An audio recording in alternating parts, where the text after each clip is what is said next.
Novels for ever میں خوش آمدید۔ کیسے ہیں آپ سب لوگ؟ امید ہے کہ خیریت سے ہوں گے۔ ناول رقص محبت جس کی رائٹر ہے تانیہ طاہر، اس کی یہ 5ویں ایپیسوڈ ہے۔ اور آپ لوگوں کو شاید اندازہ نہیں ہے، میری طبیعت بہت زیادہ خراب ہو چکی ہے، مجھے فلو ہو گیا ہے اور میرے سر میں درد اور چھینکیں، تو یہ سارا سلسلہ چل رہا ہے۔ اور میرا ایشو یہ ہے کہ جب میں ایک دفعہ بیمار ہو جاتی ہوں تو میں جلدی ٹھیک نہیں ہوتی، اور میں جلدی بیمار بھی ویسے نہیں ہوتی، لیکن تھکاوٹ ہونا وہ ایک الگ بات ہے، لیکن اس طرح کا بخار ہو جانا یا فلو ہو جانا یہ تو بہت زیادہ وہ میرے لیے مشکل ہوتا ہے اس میں تھوڑا بہت کرنا۔ لیکن خیر، آپ کو ناول مجھے دینا تھا، اب اتنی بھی طبیعت نہیں تھی کہ میں بول نہیں سکتی، تو میں گھر آئی ہوئی تھی۔ جب میری طبیعت خراب ہو جائے تو میں وہاں پر بالکل ٹھیک نہیں ہوتی اس ٹائم میں، تو میں اسی لیے گھر آ گئی لکیلی، اور انشاءاللہ اب میں ٹھیک ہو کر ہی واپس جاؤں گی۔ تو آئیے شروع کرتے ہیں آج کی اس ایپیسوڈ کو۔ اس کے علاوہ جو میرا دوسرا چینل ہے ناولز فار ایور PDF، اس پر میں اور مختلف طرح کے ناولز سٹارٹ کرنے لگی ہوں، شارٹ ناولز ہی، جیسے کہ ادھر میں پہلے پڑھتی تھی۔ چونکہ یہ میرا ڈی مونیٹائز ہو گیا ہے تو وہاں پر میں ناولز آپ لوگوں کو پرووائڈ کروں گی، تو انشاءاللہ ہوپس ہو کہ وہ جلدی مونیٹائز ہو جائے۔ تو وہاں پر اب میں نے ناولز اپلوڈ کرنے، اس چینل کا لنک آپ لوگوں کو کمنٹس میں مل جائے گا، ڈسکرپشن میں بھی مل جائے گا، ٹھیک ہے؟ اور آپ لوگ خود بھی اس کو سرچ کر سکتے ہو چینل کو، ناولز فار ایور PDF کو، ٹھیک ہے؟ وہ چینل کا نیم ہے، آپ اس کو سرچ کر کے بھی فائنڈ آؤٹ کر سکتے ہو۔ اس میں حال بھی میں ریڈ کر رہی ہوں، اس کے علاوہ میں دوسرے شارٹ ناولز بھی ادھر ہی پڑھا کروں گی۔ تو اب جب تک میرے نہیں ہوتا یہ چینل مونیٹائز، ادھر میں ایک آدھ ناول ہی پڑھوں گی، وہاں پر میں سارے ناول پڑھا کروں گی، ٹھیک ہے؟ تو آئیے اب اس ایپیسوڈ کو بغیر کسی دیر کے سٹارٹ کرتے ہیں۔ سارم نے چند لمحے اس کی جرت پر اسے حیرانگی سے دیکھا تھا۔ اس کا بنا بنایا سارا امیج اس کی نظر میں گھر کو گیا تھا۔ اس نے موبائل وہیں پھینکا اور وہ پلٹ گیا، ایک بھی لفظ کہے بنا۔ ہانیہ نے جلدی سے موبائل اٹھایا۔ موبائل کی اسکرین ٹوٹ گئی تھی، مگر اس سے زیادہ اسے اس بات کا ڈر تھا کہ سارم وہاج کو بتا دے گا، اور وہ جو اسے بتا دے گا تو وہاج اس کا کچھ نہیں چھوڑے گا۔ وہ جانتی تھی وہاج کو سخت ناپسند تھی ایسی حرکات، اور تبھی وہ مشال سے اتنی نفرت کا اظہار کرتا تھا۔ مگر اسے خوف آ رہا تھا، دل تھا کہ پریشانیوں سے دھڑک رہا تھا، عجیب کیفیت ہو رہی تھی۔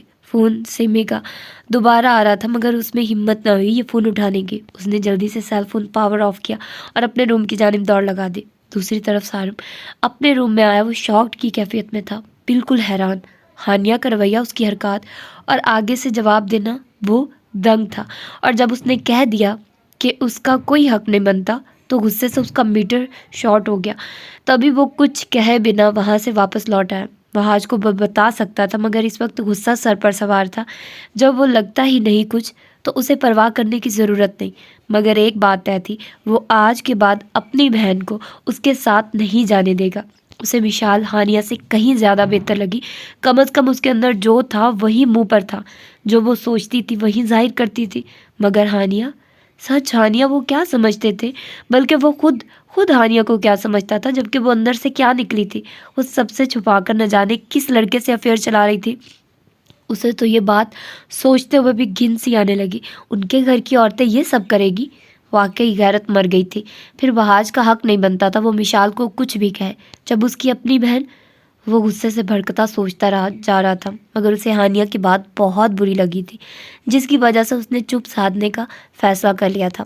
وہ شاور لینے چلا گیا، دماغ اس کا بہت بھنا رہا تھا، الٹا ہانیہ پر شدید تپ چڑھی رہی تھی۔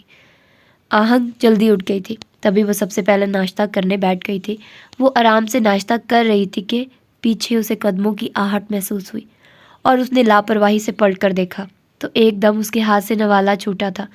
پیچھے التمش کھڑا تھا، اسی کی جانب دیکھ رہا تھا۔ وہ ٹریک سوٹ میں تھا، شاید واک کر کے آیا تھا۔ چہرے پر ہلکی ہلکی پسینے کی بوندیں تھی، جبکہ اس کے ایک ہاتھ میں ٹاول تھا اور دوسرے ہاتھ میں موجود سیل کان سے لگایا ہوا تھا، جبکہ لبوں کی اوٹ میں مسکراہٹ لیے وہ آہنگ کو ہی دیکھ رہا تھا۔ ہاں ٹھیک ہے، میں دیکھ لوں گا، تم رات کو آ رہے ہو؟ التمش نے اندر کی جانب قدم بڑھائے۔